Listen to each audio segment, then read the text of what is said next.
I'm Miss Stephanie, this is my cat Nova, and today we're making Play-Doh or molding dough.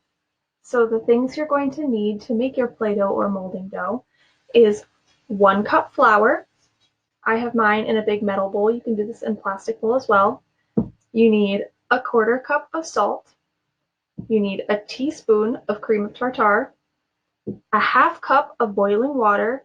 Parents, please make sure you're supervising your children for this part. We don't want anybody getting hurt. You need a 1/2 teaspoon of vegetable, or I have canola oil. You also need food coloring, a whisk, and a rubber or wooden spatula. So let's get started. The first thing you're going to do is you're going to whisk together your flour, your salt, and your cream of tartar into your large bowl. Pour everything together.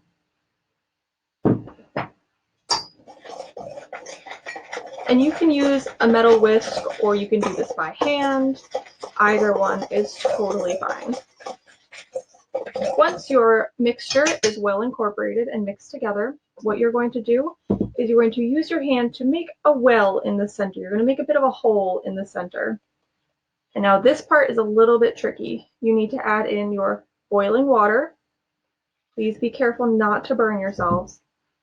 You add in your vegetable or canola oil, and you're also going to add in your food coloring. Now, I want my colors to be very, very bright, so I'm going to add 15 to 20 drops of food coloring right into that liquid.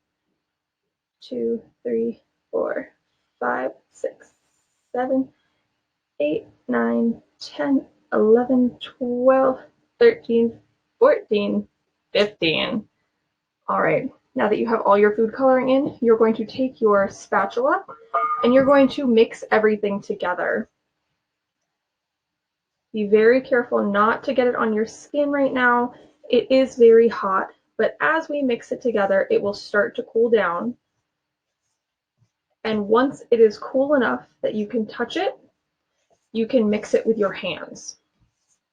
I'm going to keep using my spatula right now because I can feel through the bowl that it is still on the warm side. You can see it's starting to come together, but mine still looks a little bit wet. So I brought a little bit of extra flour. I'm not going to add all of this. I'm going to add it a tiny bit at a time and just mix it in until it really starts coming together and forming a dough that comes away from the sides.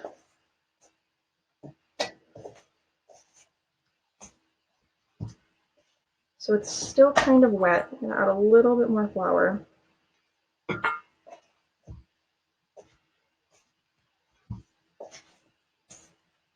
Even pets like to help too.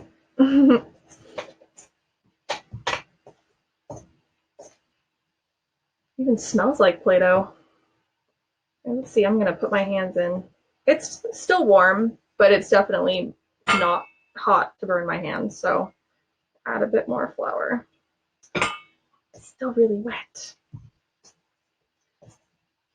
Then you would just keep repeating this step until your Play-Doh is completely done. Once you're totally done mixing all the ingredients together for your Play-Doh, you're going to put it to the side until it is completely dry, or rather completely cooled. You don't want it to be dry because then you can't use it.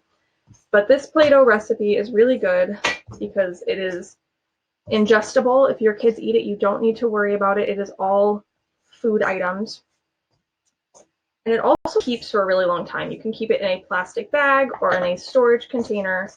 I'm going to take my Play-Doh out of the bowl now.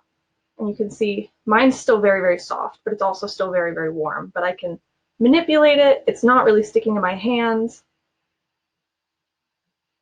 And it's a lot of fun to play with. I hope you enjoyed making this Play-Doh or molding dough with me today. I had a lot of fun. I hope you have a lot of fun making it with me. And I can't wait to hang out with you again next time. So have a good day. Bye.